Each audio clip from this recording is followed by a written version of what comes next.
This video, I'm going to be going over the exact business model that made me my first mill. I was homeless and then went to being a millionaire, having $1 million business first in revenue and then having $1 million in profit.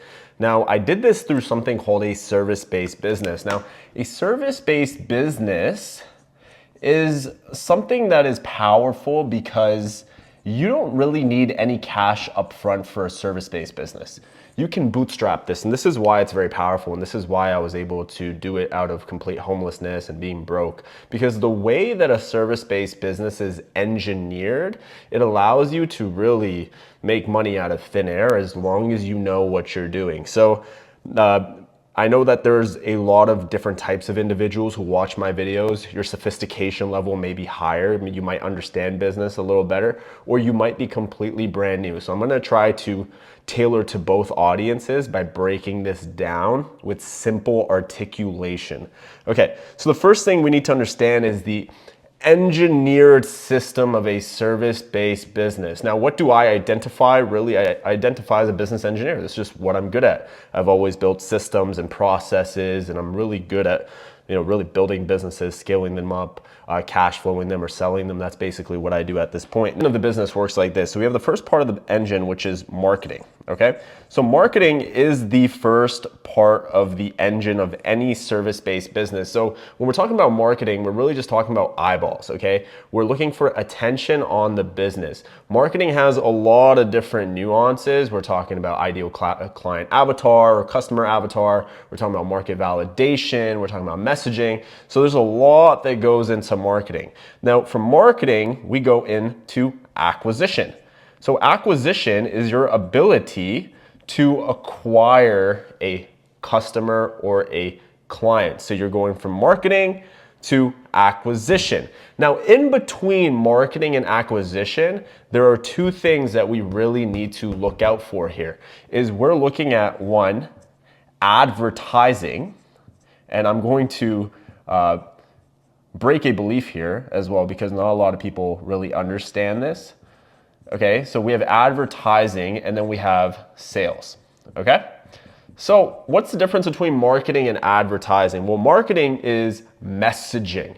Marketing is your ability to get eyeballs and push forward and craft a message. Okay, so you're looking at the pain points of your avatar, you're looking at providing some sort of solution, and you're looking to market that. Okay, marketing, I want you to think of it more of like, let's say we have a gift, and this is like the gift wrap and how we are packaging something, right? Advertising, on the other hand, advertising is a direct to consumer advert. Okay, so it's a part of marketing, but it's also a part of acquisition. So it falls in between because, for example, marketing could be your messaging. Let's say we're selling a beauty product, for example. Marketing could be that everybody deserves to be beautiful. If we're looking at companies like Dove, right? That is their marketing message. But their advertisement could be on YouTube or it could be a billboard. Okay, so are you getting the difference? Advertising is a direct-to-consumer advert, okay, and it falls in between.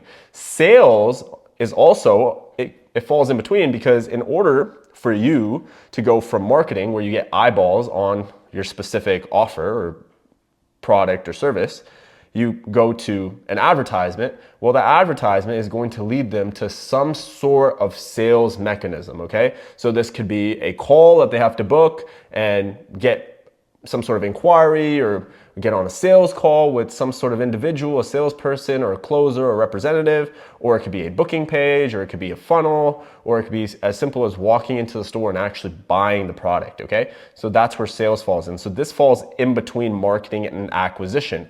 From acquisition, now acquisition is very important because this is your ability to acquire a customer, and this falls within the business engine as well. From acquisition, the next step is fulfillment, okay? Now fulfillment is very important because this is your ability to actually fulfill the product or service to the client or the customer. So we go from marketing, we hit them with an advertisement, they make the sale, the customer is acquired, and now you have to fulfill the service or product. So they actually have to receive what they were originally marketed to or advertised to, right? Now, in between acquisition and fulfillment, we have something called onboarding, okay?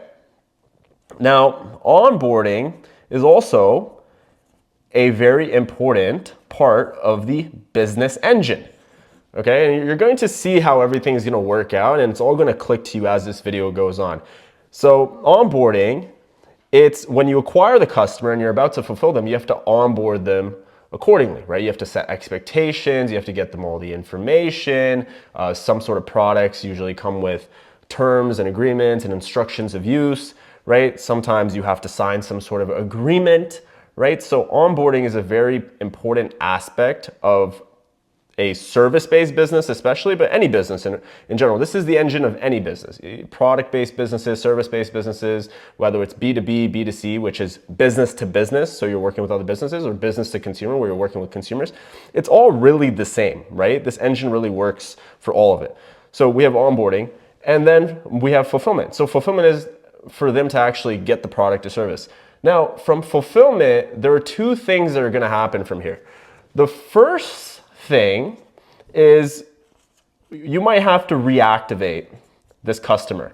Now, why do I say this? Because sometimes in a service-based business or a product-based business, what happens is that we have a transaction instead of recurring. Transaction means they bought it once and that's it. They bought it once. So in order for us to reactivate that client, there's a whole different department in a business that's in charge for actually reactivating that client or customer to get them to buy again. And usually reactivation is a part of marketing, but because we've already had this client or customer in the business, it is a completely different ballgame because they already know, like, and trust us. They've already gotten the experience. Now, whether they had a good experience or bad experience, we're gonna have to market to them accordingly to be able to reactivate them and be able to have them buy our product or service again. Or we go into retention. Now, retention is also a completely different ballgame.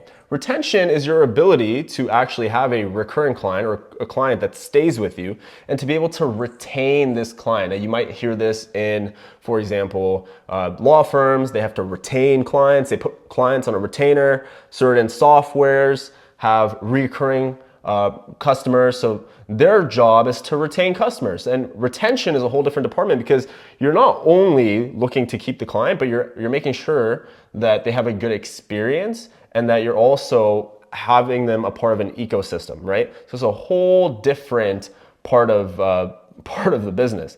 Okay, and when we're looking at fulfillment and retention and reactivation, we could even look at, reputation management, right? So reputation management is your ability to make sure that your reputation is intact of the business, right? So I actually have a reputation management company, Manage. Okay, so and this is where it's all going to start to make sense. Now, there is one aspect that is missing here that is very, very important. That's very lucrative if you start a business around this. Is right in between. I think this marker died. I have a red one right here. So right in between here, you have your ability to nurture, okay? Now, what is nurturing? Is when the marketing worked, but somehow, some way, they were not able to close. So the marketing worked, the advertising worked, we were able to collect some sort of name, email, phone number, some sort of information from the client or customer, and they were not able to convert into an actual client or customer, so they weren't able to get sold and then be acquired, okay? And then we have to nurture them. And nurturing is a whole different ballgame as well. Now, why am I explaining this whole business engine to you? Is because this is how service-based B2B works, and this is how I made my money. Okay, now look, you can, as a individual, start an agency in each and every single one of these parts of the engine in a business. You can start a marketing agency. Okay? You can start an advertising agency. You can start a sales agency. You can start an acquisition company. You can specialize in onboarding, and you can build onboarding systems for businesses. You can be a great fulfillment partner and become a white label fulfillment partner for a company. You can be great at retaining clients and building a great customer experience, so you can do have a great customer experience agency or retention agency. You can help with PR and reputation management, so you can start a reputation management company. Now, I have a reputation management company, right? So I told you this. You can be really good at reactivating clients and be able to take an email list or take existing customers that were once customers and be able to reactivate them. And this is a very lucrative business. One of my boys, he makes millions of dollars a year with his reactivation agency. Okay, so how does this work? Well, marketing agency, there's so many different avenues on how you can build a marketing agency. Rev share models or base retainer models or one-time fee models, advertising, you can build the best advertisements. There's great marketing and advertising agencies that work hand in hand. People build sales agencies where they'll put appointment setters, closers into a business, or they'll even do it themselves and they'll close deals as an agency and they'll bring on new closers and bring on new talents and they'll handle that part of the business. Acquisition, right? They'll handle the whole acquisition process. So they'll go sales, acquisition, and onboarding, right? Some people build a great onboarding system, right? I wouldn't say he's a friend, but I know somebody in the space who charges $5K upfront for building a whole onboarding system that has agreements, sets the expectations, holds the client's hand throughout the journey to get them nice and framed for fulfillment and what happens in their whole journey as a client. And what happens with these onboarding agencies is that they're so lucrative because clients are more likely to retain or reactivate or actually be satisfied when they're onboarded properly, right? Fulfillment agencies are super, super powerful. These are called white label fulfillment agencies, is because sometimes you have absolutely no clue how to fulfill a service, but there are people who are quite literally experts at that and they don't want to sell anybody, they don't want to close anybody, they don't want to deal with sales and marketing, they don't want to deal with getting customers. They just want to fulfill. They're just good at it, okay? Some people are just good at reputation management, okay? Now, how did I take advantage of this? Now, when I first started my business, the first business that I started was a marketing company for real estate agents. So I did front-end marketing, no advertising, no sales, so it was just this. And that business was a flop. I scaled it to 15K a month because I'm really good at sales, okay? But I did not know how to fulfill the service, onboard. I didn't know any of this. So because I was good at marketing, I wasn't good at the rest. The clients eventually dropped me, but I was able to make up for it with those clients later on. As I learned business, I kept them on my client rosters for years and gave them free service for years because they trusted me when nobody else did, right? So that was the first business. Now, once I started figuring things out, I went to business school, business college really, and I dropped out within 3 days because I already scaled a $15,000 a month agency at this point. And then I went homeless and there's this whole story behind that. I'm not gonna go into that, that's a whole new video. But what I ended up doing was I started doing Uber Eats and deliveries to make money. And I needed cash. So one thing I realized is because I was so bad at fulfillment, I started to learn how business engines work, like I'm showing you right here. And I realized that I'm good at marketing and acquisition and sales, and I'm good at this department right here. But I wasn't really so good at the fulfillment part. So what I did was I found the best white label fulfillment partner in the space who sold real estate appointments, not leads, appointments, because I realized that after doing market research that real estate agents, they didn't even want to build their brand as bad. They didn't want advertisements as bad. They just wanted high quality appointments booked in their calendar so that they can turn those into listing or buyer agreements, right? Went to this gentleman and he had great results. Testimonials, case studies, fantastic results. And what I did was I had $500 at the time and I needed to put skin in the game. So I went to him, I'm like, hey brother, I'm booking a call with you. I really am interested in your white label fulfillment service. He's like, great, get on a call with him. And what I did was I sold him on the fact that, yo, I'm gonna take your results, all your testimonials, all your case studies, everything that you have, everything that you've built, and I'm gonna advertise and bring you more clients. Because he doesn't wanna go get the clients, he just wants to fulfill because that's what he's good at. So I had to pay him $500 a client for him to fulfill that service. So what I did was I had trust in myself, I put some skin in the game, and I paid him $500 up front. And in exchange for that $500 for that first client, I got all of his results. Because what happens is that if I went to him and I said, yo, give me your results and I'll go market it with no skin in the game, one, maybe he wouldn't have given it to me, or two, you know, it's not ethical business, right? Because I'm taking all of his results and I'm marketing it and I could have just took his results, profited on my own, and then hired somebody cheaper, right? But I didn't do that. I took his results, I marketed his results, and I closed a bunch of clients and sent him all these clients his ways using his results that weren't even mine, right? But I knew that the clients would get fulfilled for because the business engine was I'm marketing, I'm closing, I'm advertising, I'm closing, I'm doing the whole acquisition part of the business, this whole front end of this business right here. And that's it. I need an onboarding formula to get this client to fulfillment, and that's it. He will handle it from there, right? This individual. And this is how I made my first 30, 40, 50K a month, right? Doing this.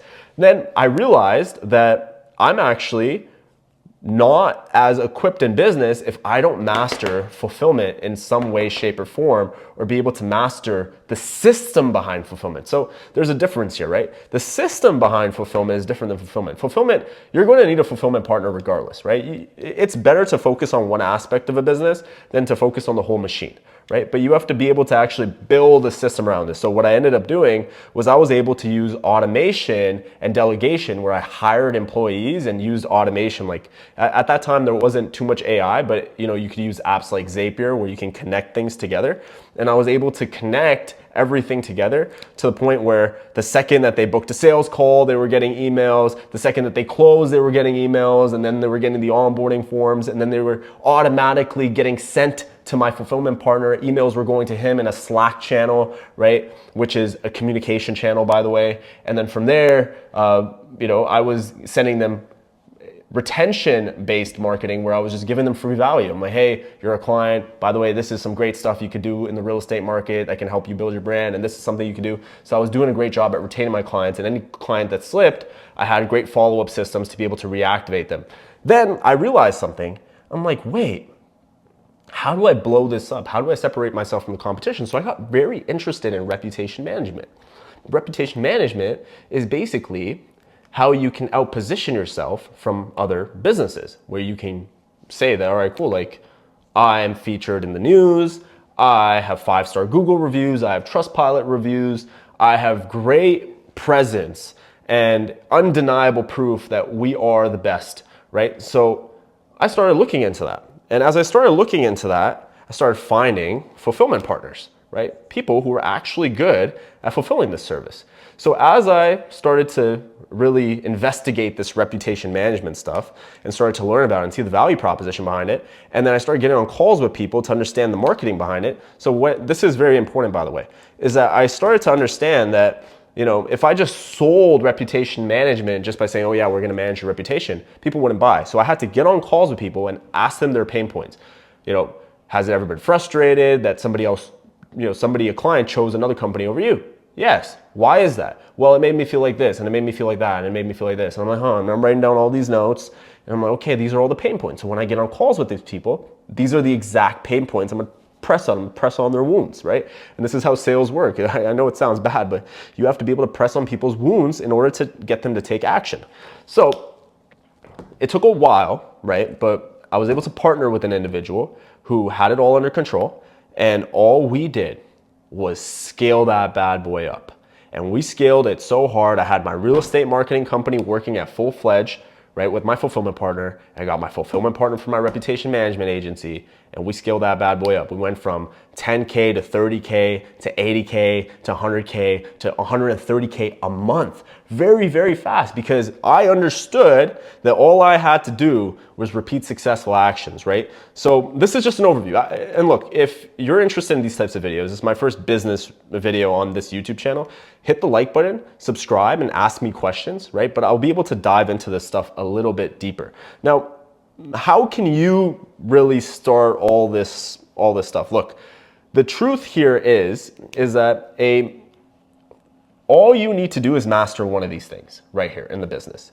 Master one of these things and you can really do business with any B2B business, okay? any B2B, the B2B service, right? So you can work with any business, and it doesn't have to be agencies, it doesn't have to be coaches, it doesn't have to, it can be anybody. You can work with lawyers, you can work with real estate agents, you can work with restaurants, you can work with consulting firms, you can work with software companies, you can work with private equity firms, you can work with automation companies, you can work with crypto companies, you can work with all sorts of companies, because all businesses have these engines, but you just have to master one of these aspects of the engine, right? You can start a reputation management company, right? And you can blow that up, right? You can start a retention marketing company, you can blow that up, right? You can be a great white label fulfillment partner, right? You can just be really good at fulfilling a service, you can blow that up. You can be really good at getting clients to reactivate after they stop becoming clients.